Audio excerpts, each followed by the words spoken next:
Good morning, children. Welcome to your biology online class. How was your online assessment? I believe it was easy and you wrote well, isn't it? So, today let's continue the chapter Forest, our lifeline.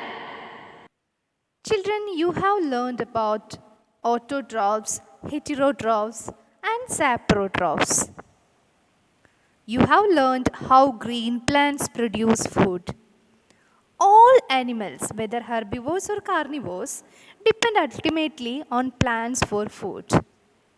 Organisms which feed on plants often get eaten by other organisms and so on. For example, grass is eaten by the insects, which is in turn taken by the rat. Then rat is eaten by snakes. So this is said to form a food chain. Many food chains can be found in the forest. All food chains are linked. If any one food chain is disturbed, it affects other food chains. Every part of the forest is dependent on other parts. From this picture, you can easily understand that. If we remove one component, for example, trees, all other components would be affected. Professor Ahmad and children pick up leaves from the forest floor and they observe it under a hand lens. They found tiny mushrooms over the decaying leaves and they also saw tiny insects, millipedes, ants and beetles on them. They were wondering how these organisms live there. Children, do you know that? There are several organisms and microorganisms that live in the soil. Then what is their role? You might have wondered what mushroom and other microorganisms eat.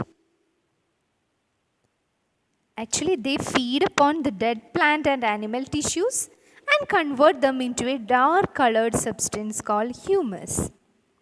The microorganisms which convert the dead plants and animals into humus are known as decomposers. So they play an important role in the forest. The presence of humus ensures that the nutrients of the dead plants and animals are released into the soil. From there, these nutrients are again absorbed by the roots of the living plants. What happens if an animal dies in the forest? Yes, the dead animals become food for vultures, crows, jackals and insects. In this way, the nutrients are cycled. So nothing goes waste in a forest. Children, do you know? These forests are also called as green lungs. Why? Yes, the plants release oxygen through the process of photosynthesis. The plants help to provide oxygen for animal respiration. And they also maintain the balance of oxygen and carbon dioxide in the atmosphere. So that is why the forests are called the lungs. Children, I attached a YouTube URL to watch the animation of this topic.